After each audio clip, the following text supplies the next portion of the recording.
कि दोहा एयरपोर्ट के ऊपर कतरी कस्टम ने मेरे साथ जो सलूक किया, जो ह्यूमिलेट किया, जो कह लीजिए बेइज्जती की बहसीते इंसान, वो मेरे लिए नाकाबिले फरामोश है और जो अभी तक मुझे नहीं भूलती।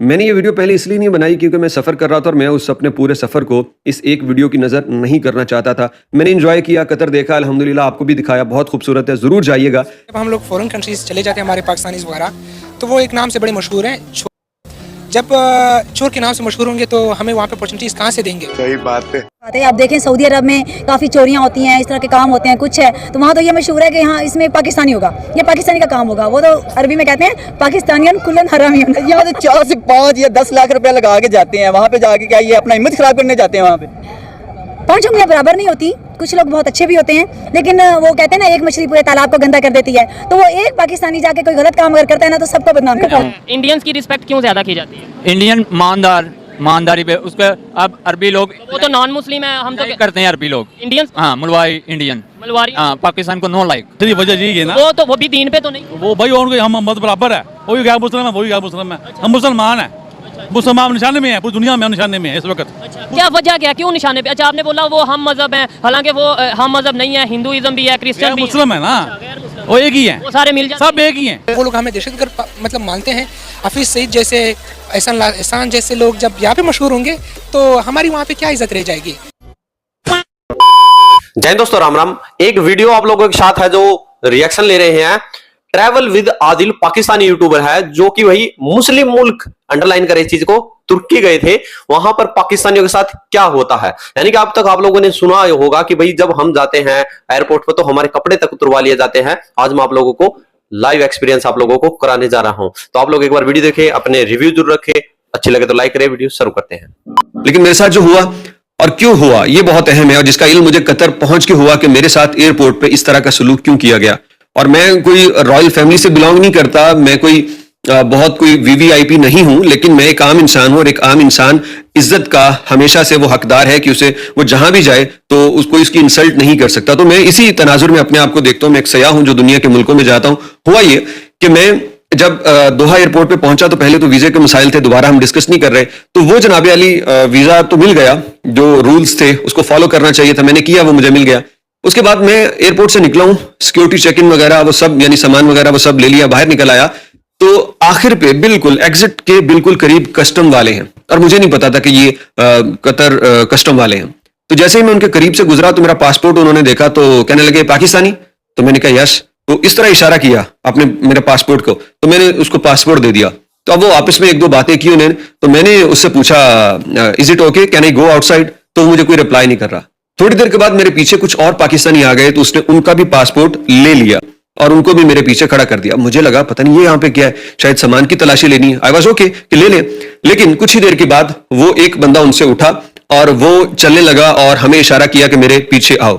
अब हम उसके पीछे गए हैं, वो एक रास्ता था, एक गली सी थी, उसमें हमें वो ले गया और मैं उस रास्ते में जाते हुए पूछूं कि दरवाजा एग्जिट तो इधर है, ये हमें इधर लेके जा रहा है। तो मैंने उससे पूछा कि sir everything is okay, is there any problem, तो वो मुझे कोई जवाब नहीं दे रहा। फिर हुआ कि यार ये कोई रिप्लाई तो करे, आखिर ये हमें किधर लेके जा रहा है। तो खैर वो थोड़ा सा आगे गया ना तो वहां पे मुझे एक स्कैनिंग मशीन नजर आई जिसमें इंसान खड़ा होता है और वो स्कैन करता है। मुझे कुछ समझ आ गई कि ये यहाँ पे क्या कर रहा है। उस बंदे ने मेरा कोई रिप्लाई नहीं किया। मैंने बड़ा मुस्कुरा के उससे बात करने की कोशिश की कि आखिर वजह क्या है। खैर वो मुझे इशारा करता है कि मशीन के ऊपर आओ, और मैं जब मशीन के ऊपर गया तो मुझे नहीं पता था कि वहां कैसे खड़े होना है। वो मुझे इशारा करता है यहां पांव रखो, यहां अपनी ठोड़ी रखो, मुंह ऐसे करो, सीधे खड़े हो जाओ, और मतलब इस तरह से जैसे वो कोई अल्ट्रासाउंड या सिटी स्कैन मेरा होने लगा है। वो होता तो स्कैन ही है, लेकिन वो मुझे कभी पकड़ के बाजू से खींच रहा है, कभी आगे कर रहा है, कभी पीछे कर रहा है, और बड़ा एक रोबदार आवाज में जैसे मैं कोई मुजरिम हूं और जिसके साथ पुलिस वाला कोई इन्वेस्टिगेशन कर रहा है। तो मुझे कुछ समझ नहीं आ रही थी। मैं पहले ही एक मेंटली बड़ा शॉक था पीछे जो वीजे पे प्रॉब्लम हुई। तो मैं खैर चुप करके ना मुस्कुरा के उससे बात करने की कोशिश करता रहा और मुझे वो वहां पे खड़ा करके ना मुख्तलिफ उसने एक तरतीब से खड़ा करने के बाद कहता डोंट मूव, डोंट मूव। और बाकी वाले जो जितने भी थे ना तो उनको वो शख्स कहता है कि लुक देखो इधर, और उसके बाद वो कहता है कि सेम तुमने भी ऐसा करना है जैसे ये बंदा कर रहा है। तो मैं वहां पे खड़ा रहा और उसने वो मूव करती है जो मशीन है, वो एक दफा मूव हुई, फिर दूसरी दफा मूव हुई। मुझे पता चला कि ये मेरा पेट वगैरह स्कैन कर रहा है। अब उसके बाद मुझे नहीं पता था कि मुझे अब चले जाना, क्योंकि मशीन रुक गई, अब उसकी कोई आवाज नहीं आई, तो मैं वहां पे बिल्कुल वैसे खड़ा हूं और इसमें भी मुझे कुछ सेकंड गुजर गए और मैं मतलब वो सांस भी नहीं ले रहा वहां पे ना अच्छी तरह, मतलब आराम आराम से, जैसे मेरा कोई एक्सरे हो रहा है यहाँ पे। तो फिर एकदम वो बड़ी सख्ती से मुझे आके कहता है गो। तो मैंने उसे कहा sorry I didn't here you, मैंने आपको सुना नहीं, पहले हो सकता आपने कहा हो, जिस तरह वो गुस्से से कह रहा है कि जैसे मैं गलती कर रहा हूं यहाँ पे खड़े होकर। उसके बाद उसने वो मेरा पासपोर्ट मुझे देखे बगैर दिया।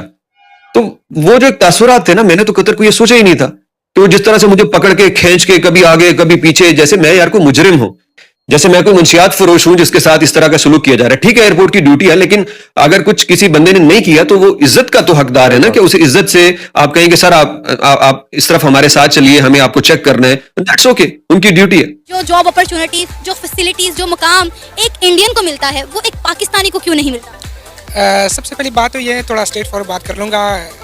बात यह है कि जब हम लोग फॉरेन कंट्रीज चले जाते हैं हमारे पाकिस्तानीज़ वगैरह, तो वो एक नाम से बड़े मशहूर हैं, चोर। जब चोर के नाम से मशहूर होंगे तो हमें वहाँ पे अपॉर्चुनिटीज़ कहाँ से देंगे? दूसरी बात यह है कि जो एजुकेशन हमें यहाँ पे मिलती है वो मार्केट के हवाले से वो फैसिलिटीज़ वगैरह या उस मार्केट की जो स्कोप है वो चीज़ें हमें यहाँ पे पढ़ाई नहीं जाती। तीसरी सबसे बड़ी बात यह है कि हमारे यहाँ पे जितनी भी पॉलिटिकल पार्टीज़ हैं, PMLN से लेके PTI से, जितनी भी पॉलिटिकल पार्टीज़ हैं वो सारे करप्ट हैं। जब गरीब आवाम को एक एजुकेशन जो हमारी बेसिक नीड है वो जब हम लोग को फराहम नहीं की जाती, एक मार्केट की जो स्कोप है उस हवाले से जब फराहम नहीं की जाएगी, हम लोगों को वहाँ पे कौन मतलब इज़्ज़त देंगे? तीसरी सबसे बड़ी वजह यह है कि हम लोग जो है दहशतगर्दी के नाम से बहुत बड़े मशहूर है। पाकिस्तान को एक टेररिज्म या टेररिस्ट फैक्ट्री जिस नाम से मशहूर है, दहशतगर्दी के नाम से मशहूर है या दहशतगर्द के नाम से मशहूर है, वो लोग हमें दहशतगर्द मतलब मानते हैं। हफीज़ सईद जैसे, एहसान जैसे लोग जब यहाँ पे मशहूर होंगे तो हमारी वहाँ पे क्या इज्जत रह जाएगी? इंटरनेशनली तो हमारे ऊपर ये लेबल लग चुका हुआ है कि हम लोग एक दहशतगर्द मुल्क हैं, और इस लेबल को जितना भी हटाने की कोशिश की जा रही है ये उतना ही मजीद पक्का होता जा रहा है। इमरान खान साहब आए थे, उन्होंने थोड़ी सी कोशिश की थी इंटरनेशनली पाकिस्तान को रिप्रेजेंट करने की और ये लेबल हटाने की, लेकिन अनफॉर्चुनेटली वो भी नहीं हो पाया। दरअसल एक बात अगर हकीकत की जाए, हम लोग तो आज़ाद हुए, लेकिन वो आज़ादी मैं नहीं समझता कि हमें आज़ादी मिल गई है। हम लोग अभी भी गुलाम है। तो दोस्तों आप लोगों ने देखा, यानी कि आज ये तमाम जो चीजें हैं, देखिए यहाँ पर जो यूट्यूबर है पाकिस्तानी आदिल भाई जो हैं, इनकी भाई गलती क्या है? ये गलती हो गई कि भाई ये पाकिस्तानी है। यहाँ पर देखिए काम कर रहा है बंदा, वर्ल्ड वाइड ट्रेवल कर रहा है। आप लोग चैनल को सब्सक्राइब जरूर करें के। तो जो एक्चुअल किसी देश की पहचान होती है वो होती है उसके हुक्मरानों से, वो होती है उसके लीडर्स से। आज देखिए आज हर पाकिस्तानी वीडियो बनाता है कि पाकिस्तान की रिस्पेक्ट नहीं है, do not respect Pakistan in world, but India की रिस्पेक्ट है तमाम आज देशों के अंदर। ये वीडियो वहां पर बहुत ज्यादा बनती है। तो अभी हाल ही के अंदर भारत के प्रधानमंत्री 2 देशों की यात्रा पर गए थे, ब्रुनई और सिंगापुर, और अभी कल ही है जो अबू धाबी के प्रिंस हैं वो भारत के अंदर पहुंचे हैं और देखिए पाकिस्तान के ऊपर से उड़ के आए हैं। तो आज सबसे पहली बात तो भाई पाकिस्तान की आवाम के अंदर ही ये जहर घोल दिया है पाकिस्तानियों ने खुद ही कि भाई काफिर तुम्हारा नहीं है। भाई मैं तो आज कह रहा हूं तुम तो भाई मुस्लिम देशों के भी नहीं हो। लाइव आप लोगों ने देखा ना क्या होता है तुम्हारे साथ, यानी कि एक्स्ट्रा मशीन रख रखी है पाकिस्तानियों के लिए, कहीं पेट में कुछ डाल के ना ले जाए। जहां पर आज भारत का बोलने के बाद गर्व महसूस उसको होता है किसी भी देश दुनिया के एयरपोर्ट पे चले जाए, ये आप लोगों की तो ताकत है। ये भाई मोदी की वजह से पहचान नहीं है, ये आप लोगों की वजह से पहचान है। आप लोगों ने वोट दिया था तभी सरकार बनती है, यानी कि ये आपकी खुद पहचान, आप लोगों ने खुद पहचान अपनी ये करवाई है। बाकी आप लोगों ने देख लिया भाई क्या कुछ चला हुआ है। जय हिंद, जय भारत, जय श्री राम।